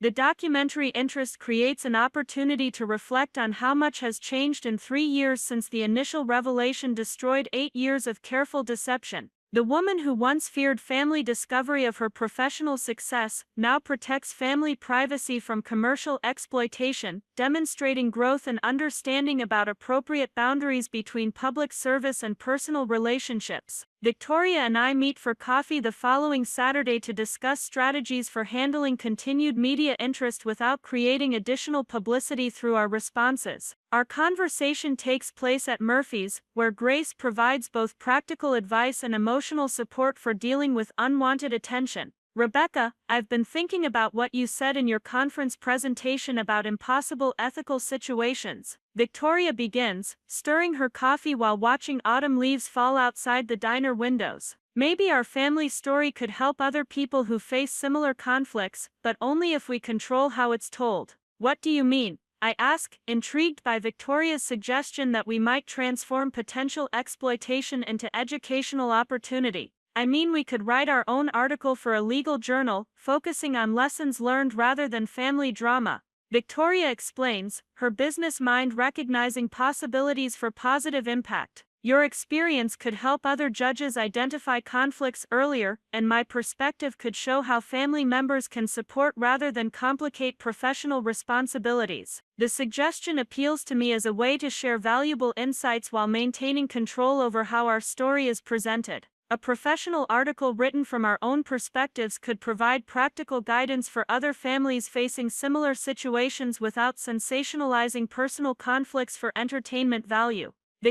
Victoria, I think that's an excellent idea, I respond, already considering how such an article might help other judges and their families navigate complex relationship dynamics. The Iowa Bar Journal might be interested in a piece about family relationships and professional ethics. Our conversation continues for 2 hours, outlining an article that would combine my judicial perspective with Victoria's experience as a family member affected by professional conflicts. The collaborative writing project represents another step in our relationship's evolution from mutual resentment to genuine partnership in addressing shared challenges. Grace joins our conversation during the afternoon lull, offering insights about family relationships developed through decades of community service. You two have learned something important about turning painful experiences into opportunities to help others, she observes, refilling our coffee cups while settling into the booth beside us. Writing about our experience feels different from having it exploited by strangers. Victoria explains, her understanding of media dynamics informed by years of managing business publicity.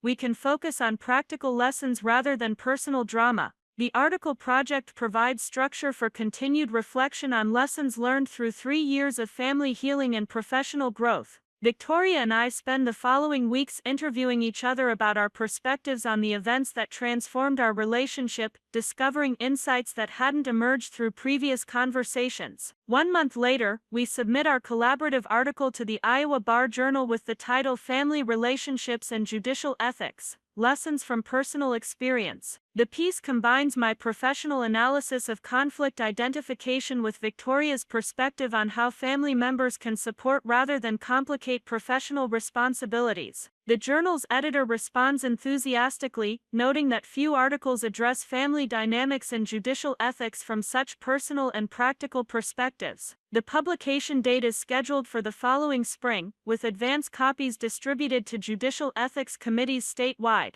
The documentary filmmaker eventually abandons the project after failing to secure cooperation from key participants, confirming our strategy of declining interviews while providing alternative educational resources. Our experience demonstrates that families can maintain privacy while contributing to professional development in ways that serve broader community interests. 6 months after submitting the article, I received notification that the Iowa Bar Journal piece has been selected for inclusion in a national anthology about legal ethics in small communities. The recognition transforms our family's crisis into a resource for legal professionals nationwide, who face similar conflicts between personal relationships and professional responsibilities. Victoria's affordable housing projects continue expanding, with her company now recognized statewide for innovative approaches to accessible community development. Her transformation from profit-focused property management to community-centered housing advocacy demonstrates how professional crises can create opportunities for meaningful career changes. Our family relationships have stabilized around honest communication and mutual respect for different types of professional achievement.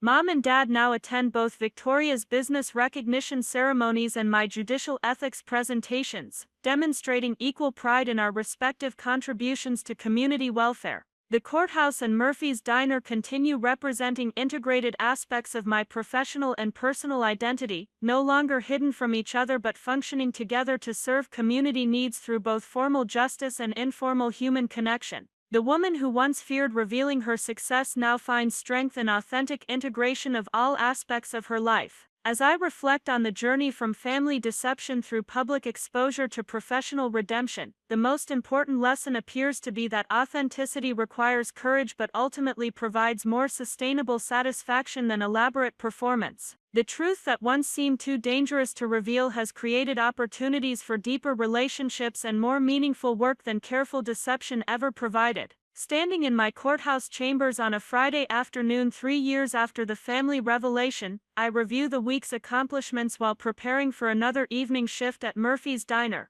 The integration of professional responsibility and personal commitment no longer requires careful management or mental compartmentalization. It simply represents who I am and how I serve my community. The setting sun streams through chambers' windows that overlook the town square where Murphy's Diner's neon sign announces another evening of community service. Both buildings represent authentic expressions of my commitment to fairness, dignity, and genuine human connection in all professional and personal relationships. The woman who once lived in fear of family discovery now embraces the vulnerability that comes with complete honesty, finding freedom in authenticity that no amount of careful deception could ever provide. The journey was difficult, sometimes painful, but ultimately transformative in ways that continue creating opportunities for growth and service. Victoria's last text of the week arrives as I'm leaving the courthouse, proud of everything you've accomplished both on the bench and at Murphy's. See you Sunday for family dinner. The message represents complete reversal from the sister who once mocked my minimum wage work, confirming that authentic relationships built on truth provide more satisfaction than performances designed to impress. The family that once operated with comfortable fictions now functions through honest communication, creating space for everyone's achievements to be recognized and celebrated.